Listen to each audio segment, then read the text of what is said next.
네, 앞서 시민 인터뷰에서 보셨듯이 많은 분들이 이번 상도동 유치원 사고로 놀란 가슴을 쓸어내리셨을 것 같습니다. 하마터면 커다란 참사로 이어질 뻔한 상도동 유치원 건물이 해체되는 과정을 보면서 많은 분들이 생각하는 건 똑같았을 것 같습니다. 왜 미리 막지 못했나? 그리고 우리는 지금도 안전한가? 이런 의문이었던 것 같습니다. 네, 자 이제 오늘 중으로 상도 유치원 건물 철거 작업이 이제 마무리될 것으로 보이죠.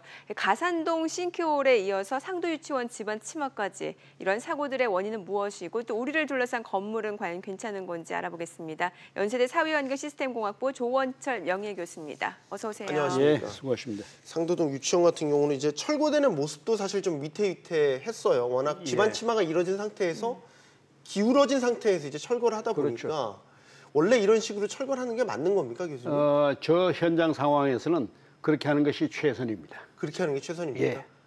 그럼 미리 예방을 했었어야 되는군요. 이런 일이 그렇죠. 발생하지 않도록. 그냥 보기에는 굉장히 위태위태해 보였어요. 네. 그러니까 철거하다가 사고 날 것 같은 그런 불안감도 사실 철거하면 있었어요. 철거란 게 결국 중량물이 위에서 떨어지는 네. 것이기 때문에 여러 가지 낙하물이 많이 생길 수가 있죠. 그렇기 때문에 주변을 전부 정돈하고 해서 저 상태에서는 저는 만약 제게 의사결정권이 있었다고 하면 좀 더 일찍 바로 철거했을 걸로 생각을 합니다. 왜냐하면 괜히 쓸데없이 흙 채우느라고 돈 버리고 시간 버렸거든요.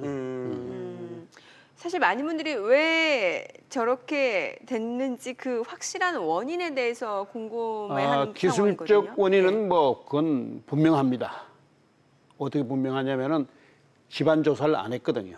흙이라고 하는 것이 그야말로 땅 속이기 때문에 모릅니다. 그렇기 때문에 구멍을 뚫어서 단층이 어떻게 해서 이런 그 편마음지대에서는 어떻게 이제 무너질 걸 이건 지질 조사를 하면 바로 알 수가 있거든요. 네. 이번 경우에 지금까지 밝혀진 걸 보면은 약 45도 경사로 이제 단층이 있었는데 실제 설계는 70도 기준을 해가지고 간단하게 설계해 버렸어요. 네. 그야말로 형식적으로 조사를 해서 70도인지 아니면 70도 정도로 가정을 해서 우리가 하자라고 해서 했는지 그건 정확하게 모르겠습니다만 실제 조사를 했으면 45도 정도가 되는데 45도 정도였으면은 그 벽을 만들 때 그 못을 흙 속에 박는 못을 소일 레일링이라고 그러는데 그 못을 45도 안쪽까지 깊숙이 넣었으면은 안 무너지는 거죠. 그런데 무너질 곳에다가 그 못 갖다 박았으니까 그대로 무너진 거죠. 우리 예전에 놀이터에서 모래놀이 같은 거 할 때 쌓아놓고 깃발 꽂아놓고 이렇게 조금씩 가져가잖아요. 그러다가 어디서 와르르 이렇게 무너지잖아요. 예, 깃발 꽂아놓고 모래 이제 장난을 하다 보면은 대개 한 모래 같으면 45도 또는 그 이하 한 40도까지 이렇게 기울어져서 무너지거든요. 네. 그러면 그 안 무너진 곳 속으로 못을 박아야 됩니다. 그까지 박아야 되는데 이번에 한 5m짜리만 박아가지고 무너질 곳에 박았으니까 같이 무너지는 거죠. 지금 가산동 그 사고도 마찬가지. 꼭 마찬가지입니다. 특히 이제 가산동 경우에는 이번에 이제 비 문제를 이야기하는데 비라고 하는 것은 물이기 때문에 물이 들어가면 무게가 더 무거워집니다. 그래서 수평으로 움직이는 힘이 더 가해져요. 가산동도 꼭 같습니다. 다 터파기 공사하다가 저렇게 그렇죠. 사고가 났군요. 사실 이런 사고가 발생할 때마다 그러면 사실 관련 규정이 없었냐라는 건데. 관련 규정은 다 있습니다. 이 건설관리 행정 절차도 다 있어요.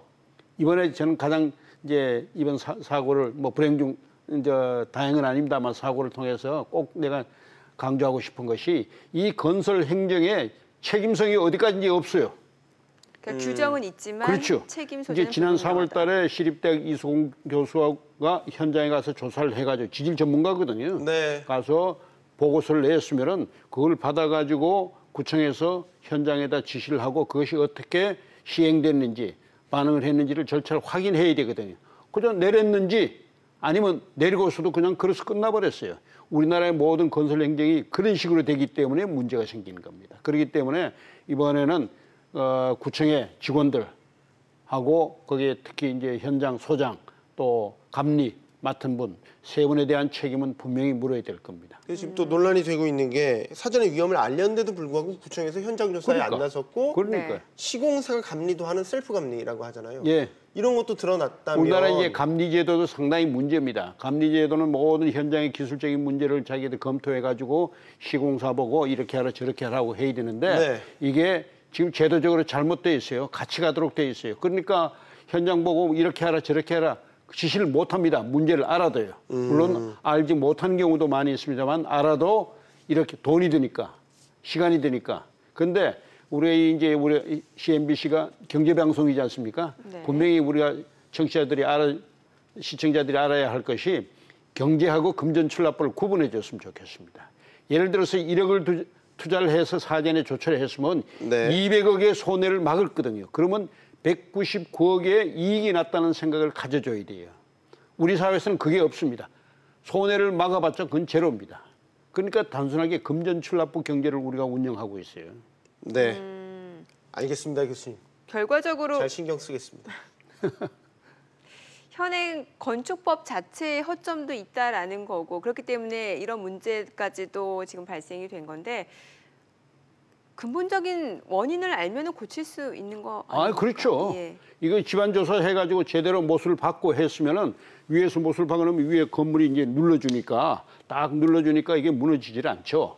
무너지질 않는데 건축 행정에 또는 일반 건설 행정의 문제가 전부 지시만 있고 확인이 없어요. 어떻게 시행되고 그거에 대해서 지시한 것이 어떻게 이루어졌는지를 확인을 하질 않고 있습니다. 다행히 안 무너지면 요행만 바라고 있는 거죠. 이게 우리의 이제 실제 우리 사람들의 관행인데 이거는 제도적으로 뭐 더 이상 뭐 할 건 없어요. 없는데 우리 시민들이 시민운동으로 내 안전을 내가 지키겠다고 하는 적극적인 생각을 가져주기를 바랍니다. 이번 사건을 계기로 또 지자체가 생각보다 상당히 무관심하구나. 그러니까 민원을 넣었는데도 불구하고 그렇죠. 움직이지 않았다는 거에 대해 상당히 놀랐어요. 이번에 또 다른 예를 제가 하나 들겠습니다. 네. 이번에 큰 비가 와가지고 침수된 곳이 많이 있지 않습니까? 네. 그렇죠, 예. 그러면 도로 침수의 가장 1차적인 책임이 도로 옆에 보면 도로에 물이 하수관으로 들어가는 그 우수바지라는 게 있습니다. 네. 구멍이 있습니다. 거기 가보시면요. 제가 지금 사진도 많이 찍어 놓은 게 있는데 네. 전에도 청소 안 하고 후에도 청소 안 해요. 그거는 전부 내 집 앞은 내가 청소해야 되는 시민들의 기본 의무입니다만 안 될 경우에는 구청에서 정말 관리를 해줘야 되거든요. 그래서 네. 도로에 물이 차지 않도록 해서 빨리 들어가도록 해줘야 됩니다. 이번에 그것이 이제 신촌 그 일대에 물난리 난 것하고 우리나라 시가지의 대부분의 도로 침수가 그 우수바지 그 청소를 안 해줘서 그래요. 그 제대로 배수만 됐더라면 그럼요. 그렇게 물난리가 날 그럼요. 이유가 없다. 도로에 물이 하수관으로 잘 들어가도록 만들어 놔야 되는데 네. 시설 자체가 모양만 아름답게 내놓고 물이 안 들어가도록 되는 시설들을 해놓은 곳이 많이 있고 그걸 관리를 안 해요. 왜 관리를 해야 되냐면 신문지, 광고 용지 같은 거 있죠. 네. 그다음에 스티로폼 이런 게 많이 들어옵니다. 알겠습니다. 자, 문제는 지금 뭐 서울뿐만이 아니라 전국적으로 이런 사고가 발생할 잠재적인 위험 요소가 있는 지역도 굉장히 많다라는 거 아니겠습니까? 예, 뭐 우리 시민들께서는 이 불안전하고 같이 살아야 된다는 적극적인 생각을 가져주셔야 돼요. 내 안전은 내가 지켜야 되는지 국가가 지켜줄 수가 없습니다. 예를 들어서 우리 방송하는 이 순간에 여기에 문제가 생기면은 대통령께서 그 바쁘신 분이 어떻게 여기 와서 우리를 구해줄 수가 있습니까? 절대 없습니다. 여기의 안전은 여기에서 지켜야 됩니다. 그렇듯이 우리 시민들도 자기 안전은 자기가 지킨다고 하는 생각을 가져주시고 평소에 관심 가져주시고 다만 정부, 중앙정부나 자치단체들은 우리 시민들의 안전을 관리하는데 필요한 여러 가지 기술, 정보, 이 장비 같은 것을 지원해주는 그런 시스템으로 가야 됩니다. 내 안전은 내가 지켜야 됩니다. 예전에 그 서울 잠실의 석촌호수 인근에서도 예. 싱크홀들이 곳곳에서 발생을 해서 네네. 굉장히 시민들 공포가 커졌거든요. 그렇죠. 예. 이제 싱크홀은 이제 몇 가지 원인이 있습니다만은 싱크홀은 주로 물 때문에 생깁니다. 네. 물은 절대 흘러가면서 혼자 가지 않습니다. 우리 흔히들 물귀신이라고 그러잖아요. 그게 이제 물의 점성이라고 하는 네. 영어로 이제 우리 학술 용어로 비스코시티라고 하는 것이 이제 문제가 되는데 그러면 가는 모래가 빠져나가면 구멍이 생긴다고요.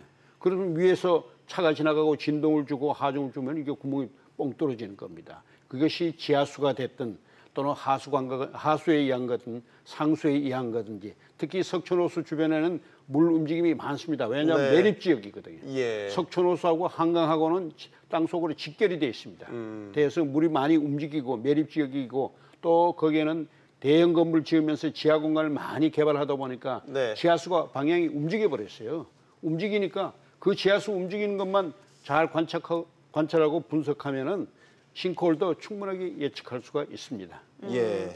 앞서서 결과적으로 스스로 조금 위험을 감지하고 지켜야 된다라고 강조를 하셨는데 예. 그러면은 좀 의심이 되는 상황이 있을 거 아닙니까? 징후라고 뭔가 좀 할까요? 체크리스트가 있을 것 같아요. 이 사고는 워낙 종류가 많기 때문에 몇 종류인지는 알 수가 없어요. 예. 알 수가 없기 때문에 일일이 우리 시민들이 다 체크리스트를 만들 수는 없지만은 예를 들어서 공사 현장 같으면은 이 텃하기가 기본이거든요. 네. 텃하기 주변에 높낮이하고 흙의 종류, 그다음에 안반 구성이 어떻게 되냐는 걸 사전에 조사를 하면은 충분하게 예방할 수가 있습니다. 이게 선제적으로 하는 거거든요. 선제적이란 말은 사전에 하는 거지 나중에 하는 것이 선제가 아닙니다. 예방이란 말 마찬가지지 않습니까? 그래서 예방으로서도 충분한데 오죽 우리가 다급하면 선제적 예방이란 말까지도 지금 이중으로 쓰고 있습니다. 네. 마치 집중호우란 말을 이중으로 쓰듯이 호우란 게 집중적으로 내린 것이 호우거든요. 그러네요. 그것도 네. 모자라서 또 앞에 집중, 더 그것도 강조하기 모자라서 위한? 또 자극적으로 계절성 호우.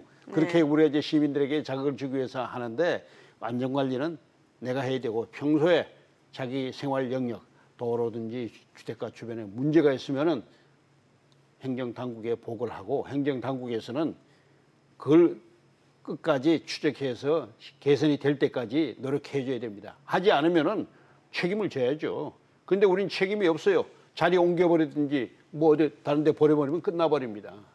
그 요즘 일자리 창출 그러는데 책임 안 진 사람은 자기 직책에 대한 책임을 질 줄 모르는 사람을 왜 우리가 월급을 주고 거기다가 앉혀놔야 됩니까? 네. 그리고 시민들도 신고를 했으면은 그것이 어떻게 집행되었는지를 끝까지 추적을 해 주세요. 조금 시간이 걸리지만 네. 그렇게 해야 우리가 시민들이 보호를 받고 하는 겁니다. 알겠습니다. 알겠습니다.